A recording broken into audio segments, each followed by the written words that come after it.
When I was younger, my father would always tell me good guys finish last. And I would ask myself, what does that mean? Today, I'm going to be sharing some gut-wrenching stories with you about good men who finish last. Just a heads up, this video is designed to give you strength and for you to be able to see the red flags. I'll never forget I was watching my favorite show called American Greed.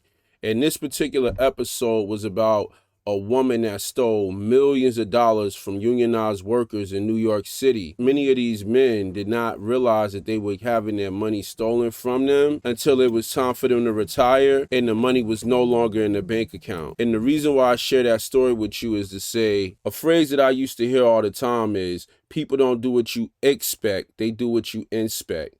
Let's roll the clips. For the past few months, I had that feeling that there was something going on, like there was another person. So I always try to, get a hold of her phone and try to find out about the password so I could check it and see. I will always ask her, hey, how come you don't tell me your password?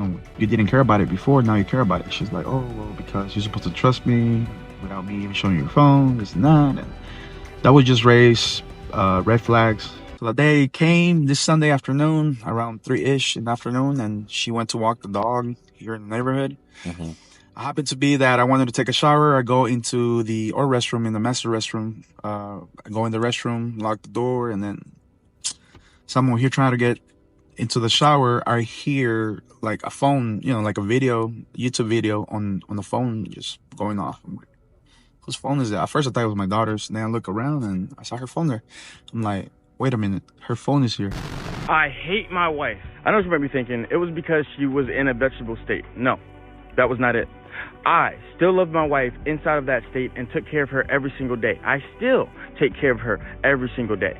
The reason I hate my wife was because of what I found in her phone. I was going to do a collage of our relationship and put it inside of our room to show how commemorative we are together. All the trips we took together, all the places we have been, everything we have visited on my dime, because I loved her and I cared for her and I wanted her to have the best things in the world. Put that screen of the video to the side, and then I clicked on her messages and I found the conversation she had with this one guy. She's knocking on the door. She remembers she left her phone. She's like, man, I'm screwed. Knocking on the door, and then I'm like, what? I'm using the restroom. She's like, what are you doing? I'm like, I'm using the restroom. She's like, open the door. I'm like, wait, I'm in the restroom. She's like, she found a way to open the door. She opened it. Yeah. And then she's like, give me my phone. I'm like, who's Rob? She's like, give me my phone and I'll tell you. I'm like, no, who's Rob? And then I give it to you. Back and forth for a few seconds, and then start going through her pictures in front of her. Well, when I went into her phone, I kind of saw some messages from the exact day of the accident. It pretty much was, hurry up. Where are you? I need you right now. I'm on the way. I love you. I had trouble getting away from him. Who's him? I'm him. I looked at the phone and I was shocked. I've never seen this name before, but after scrolling through the messages, I saw pictures, I saw videos, I saw things that I couldn't even get her to do with me. In Barbados, I couldn't even get her to do with me. In Japan, I'm sitting there like, wait, we went all over the world, and you did this? Next door, you did this? Down the street, you did this a block away? And I saw her pictures of her naked that she had sent to him. And that's what I said, this is it, bro. This is nasty. This is nasty. You don't even send me pictures of you with a lingerie or you naked showing your chest to me, and you're sending this picture to this guy. That's nasty, bro. That's when I said to myself, this is it. I did told her that's what you are. That's what the book says. That's what you are. You're married and you're sending pictures to this guy and talking about this and that, and that's how I got to her phone, just to answer your question. Just thinking about it gives me a sour taste. Man, these two stories were tragic. I want to read some comments from other men. They said, listening to these men's stories triggered me. It gave me anxiety as it reminded me of my own experience with betrayal. I was married 15 years, 4 children, beautiful home, and beautiful family. She started being distant. I felt it, and I won't lie, it worried me. Then I called her. Our daughter called me on my way home from work, told me she saw inappropriate messages on her mom's phone. The rest went downhill and too emotional for me to share. Man, Nothing more painful than to get betrayed by the woman you married and loved. Never did I ever think she would do this to me. I've never been the same, and I don't think I ever will. I'm okay now, but the experience robbed me of any ability to trust or love a woman again. Another man said this: I have lost my mother, aunts, and uncles, but my wife's betrayal was way more painful. It's an unbelievable pain. When I see comments like this, I say to myself, there is no gender war. The gender war is over because men have given up. Men don't want to go through these type of things. For what?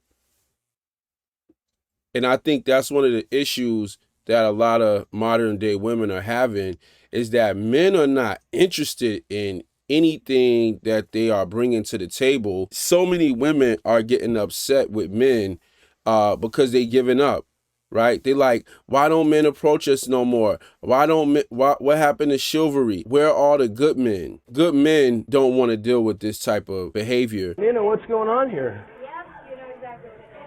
Tell me what's going on. Who's this guy? That's not your husband, right? No. I'm James. I was the best man. This is Nina. This is my best friend's wife. That's excellent. So let me tell you 3 things that helped me notice and helped me find out that there was actually something going on with my ex-wife that led for me to find out that, she was cheating on me. I just want to say this before he starts going into his list. Listen very closely, because he's getting ready to lay out some red flags that are very important for you to pay attention to. Number 1, password on her iPhone. In the past, throughout the years, we had a 12-year relationship. In the past, I always knew her password. She always would just tell me what her password was. She will remind me what her password was. I'm just giving point, in the last 6, 7, 8 months or so, she wouldn't give me her password. Her phone will always be locked. Anywhere she went, her phone will be with her. And I would ask her for the password. She wouldn't give it to me. She would say that, because of the work she does, she works in, insurance, the work she does, she always needs to go ahead and reset a password every week because of the system, because of this and that. And I know that was BS. That was a lie. So when we talk about being a good guy, right, let me ask this question because I'm genuinely interested in what you guys have to say. Leave comments down in the comments section. If you see that your woman has become secretive about her phone, what should you do? Second sign that I noticed was our personal alone time. And you know what I'm trying to say when I say personal alone time. That means me and her in our bedroom, to do the things that a married couple does, sex, be together. It was different. It was different on the way that she was always tired. She was always, I'm always sore from the gym. Bro, what are you talking about, man? It was always an excuse. Even on the weekends, all the time. I'm not saying we wouldn't be together. Yes, we would from time to time, but it was different. It wasn't the same. It's like, I'm trying, you're not, So that's definitely the number 2 thing that I noticed that will give me hints, to let me know that there was another person in my life. And number 3, easy and simple. I need to meet friends. I need to make new friends. I need to go out. My girls from the gym, my girls from here, they want me to go have a drink with them. They want to just have a girls' night out. They want to go to the bar. Nope. These are the girls' nights out that we always talk about. Now, once again, what should you do in this type of situation? I have friends that's been through this and they seen the signs and they wanted to stop their woman from going out on girls' nights out. And she got absolutely hysterical when she couldn't see Chad. She got hysterical when she couldn't see Tyrone. And like I said, we live in a society nowadays that doesn't allow a man to hold his woman accountable. So we can say all day, don't let your girl go to girls' nights out. But the question is, if she decides she's going to go to girls' nights out, what you going to do about it? She would tell me, Javier, you too, go out with your friends, go have fun, entertain yourself, have freedom, this and that. And I'm here like, I don't need to have freedom. I don't need to go out and have fun. I mean, if I need to go out and have fun, which is nothing wrong with it, but I'm a married man, I want to go out and have fun with you. Holy moly, my heart goes out to Javier. Seriously, I'm glad he got out of that situation. That was an abusive situation. This next clip I'm gonna play is a woman exposing the locker room talk that other women have with each other. Check this out. He should have treated you better. You take care of his kids and you do this and you do that, and he should have appreciated you more and you wouldn't have had to go screw another man. But it's really quite scary how they do that, but they're never remorseful and they always shift the blame. These were some very sobering stories, but I do want to read one comment to give all the brothers out there hope. It says, my boy wife cheated and said you always working. Her entire family, parents and kids haven't spoken to her since. They still call my boy's son, and for her parents' 30th anniversary, she showed up, but they didn't invite her. I think that's very solid because nowadays one of the main problems that we have is that women don't feel any type of repercussions from their family unit.